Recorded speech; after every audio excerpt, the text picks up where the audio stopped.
This is your morning brief for Tuesday, March 5th.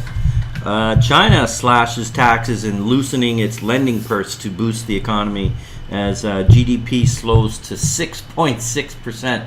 I think that's an astounding number, actually.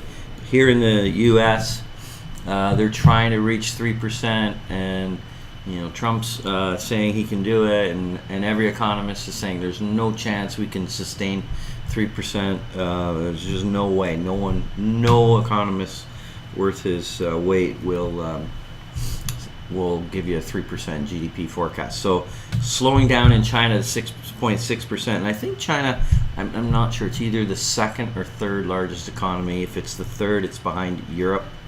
But it's obviously one of the biggest economies, and it's still 6.6%. This doesn't scare me at all.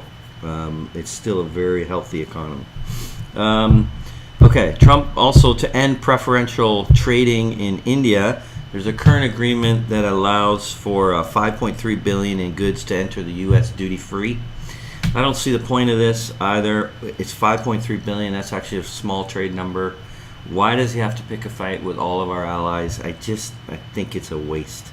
But that's fine, whatever. It's not going to be a major effect on the economy. Salesforce is down 3% after missing estimates. So this is a company that everybody loves, except for me, I think.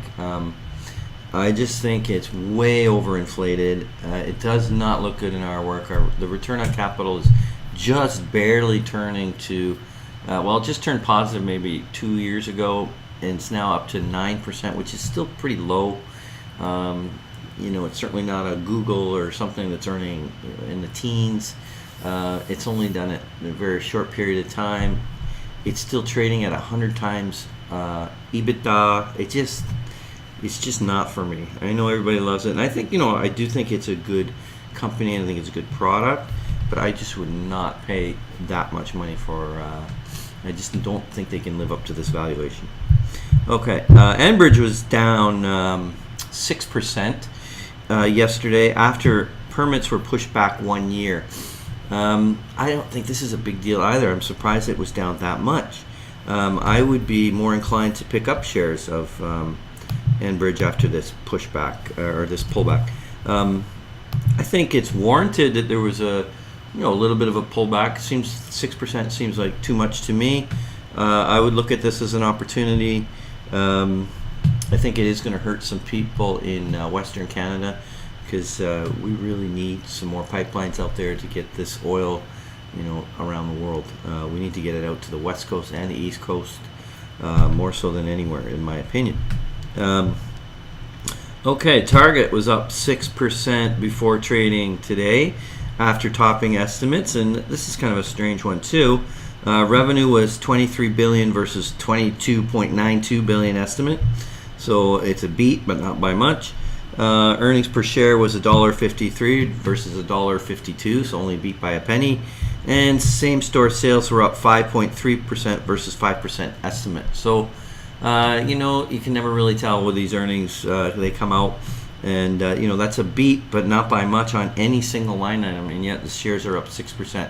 I will say, I look at Target in our work, and I actually quite like it.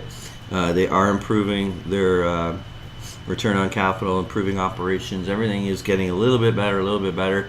I don't think you needed this earnings report for the shares to go up 6%. It should have, we should have all predicted this. It's a pretty good company. You should be in a company like that. I don't know why it's triggered on this report, but it is what it is. Kohl's is up 4% after beating estimates. See, now look at Kohl's by contrast. Same store sales are up 1%. Versus 0.3% estimate. So expectations were just abysmal. Kohl's is an interesting one. I think it's investable, but it's not a super great store. It's probably still getting a little worse, but just not quite as bad as maybe people thought. It's not horrible, but it is priced right, so it looks kind of cheap. So it's one I probably wouldn't touch, but I could see why somebody would, because mostly on valuation and getting an okay company.